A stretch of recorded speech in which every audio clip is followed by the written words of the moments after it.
It's in the game plan. As we heard in the corner, Georgie Benton said, keep that jab going. You're out jabbing him. Let's do that for one more round. And he's following the corner instructions of Georgie Benton.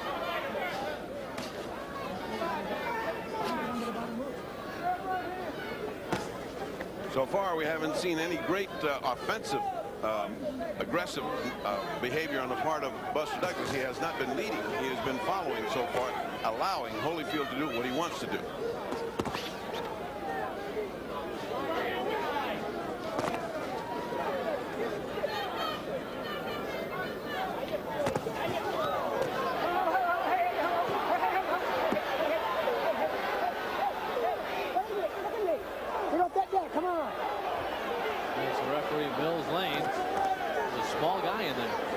The difficulty, but if there's one small guy you want, it's Mills Lane. He's one of the best referees in the world, and he is aggressive.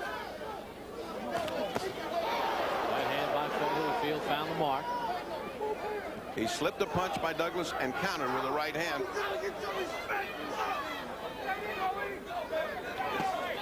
There's another body shot. And what Douglas is doing is, instead of counter punching when Holyfield comes into the body, which when he's open, he's grabbing him as soon as he gets in, hoping some of that fat will tire out Holyfield.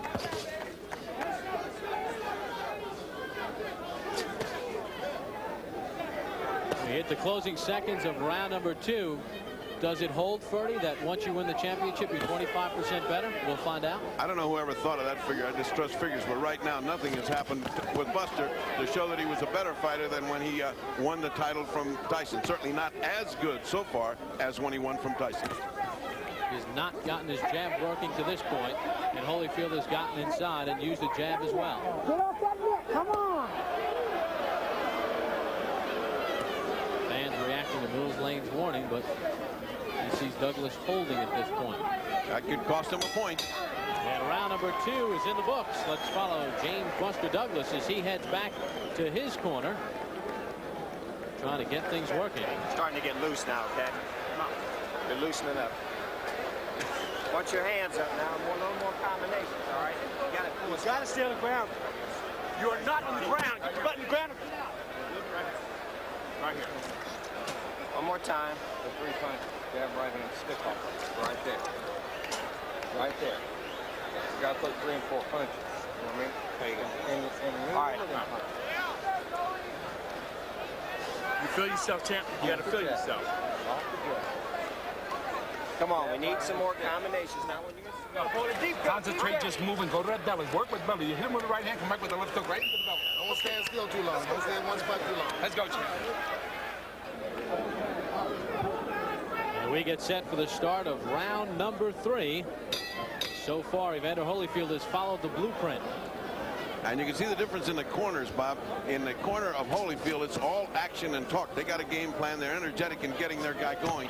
In the other corner, they seem to be very quiet and seem to be very happy with the performance of Douglas thus far, just telling him to throw combinations. Well, he hasn't landed single punches yet. You better start thinking to get the jab going.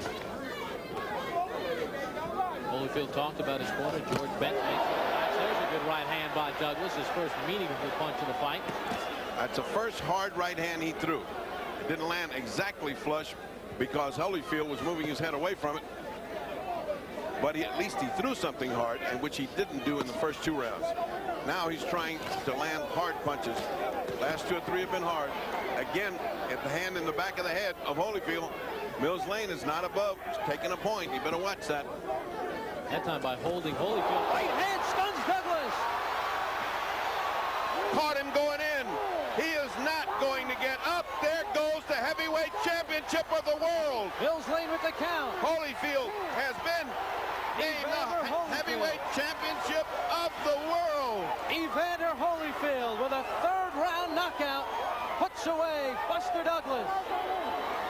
And Buster Douglas is still down. A perfect combination, just as he was getting aggressive. And what does this indicate, ladies and gentlemen? What was that in Tokyo? Was that just chance that he brought Tyson? Or was it a mirage? Because Holyfield has done exactly what he wanted to do. The game plan was perfect, and the way it finished was just what Holyfield had predicted as far as his corner was concerned. It was a perfect knockout. Now let's Let's look at the corner. He's still not up. His eyes are flickering, meaning consciousness is now coming back. People should move back, give him space. He is still down. He has not moved except for a flicker of an eyelid. He is up now. His eyes are up, open now. I don't think this is any reasonable concern. He's getting up. And Evander Holyfield with the stunning third-round knockout bedlam here at the Mirage. He took the fight to Douglas, as you see, now starting to get up, being handled by his aides there. And the knockout thing is crucial to remain down until conscious remains. Then by stages get up a little bit, up to the, now they'll sit him up and finally he'll stand up. There is no hurry. There's plenty of time because he's got the rest of his lifetime to worry about how he got onto the canvas. Let's take a look at exactly what happened to him. it was a crisp punch inside. Fernie, let's give us the call here as we take a look at what happened in round number 3. Douglas had thrown one good right hand. His only meaningful punch, as you see Douglas in his corner, and the new undisputed heavyweight champion of the world, Evander the Real Deal Holyfield. He takes it away from Buster Douglas. And it appears Buster's okay. Now let's take a look. And the third person in boxing history to move up in a weight class and win the heavyweight championship, Bob Fitzsimmons and Michael Spinks. Let's take a look at it. Let's take a look at that. Look at that uppercut. That's what he wanted to land. The right hand, solid. He's already going down. The left hook misses, but you only needed that right hand. A picture perfect right hand that Holyfield had practiced in case the uppercut would come in and miss. He landed exactly what he practiced. Let's watch it again. Comes the right hand, misses. He's trying Douglas for the first time. There's the uppercut. And the right hand over the uppercut. Out he goes. And he was down on the way down. He didn't need that second punch. Stayed down for at least 2 minutes. And, of course, Holyfield will never again be said has not got a punch. I think you can put that one to bed. You can also put down to bed that he's not big enough to be a heavyweight. Well, we mentioned Joe Frazier first won the title at 202 pounds. And we see Evander Holyfield at 208. A big right hand puts down Douglas. That is all he needed. And in any angle that you look at it, you're looking at a picture-perfect punch of a man who has superior reflexes, who landed exactly where he wanted to land, threw the punch that he needed, and the steam was so much on that punch that Buster Douglas stayed down for a full 2 minutes. Well, the challenger has been favored 12 times to win the heavyweight championship. Evander Holyfield becomes the 7th. And this was the 35th time the challenger was undefeated.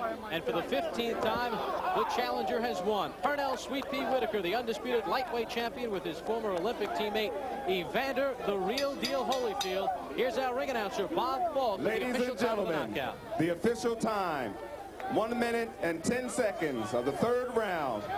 And the new undisputed heavyweight champion of the world, Evander Real Deal Holyfield.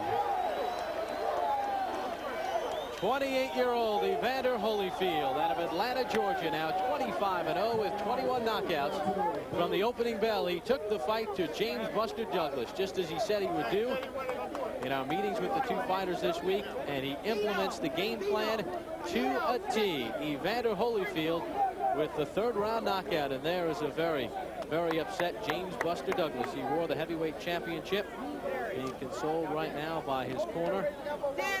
Won the title on February 10th in Tokyo. It's been a whirlwind. Was it too much weight? Was he not quick enough? Was there the proper training for the fight? How was he mentally? Physically, this evening, Evander Holyfield was the better man, winning the championship. So there you get a look at this packed crowd here at the Mirage, and Evander Holyfield is standing by right now.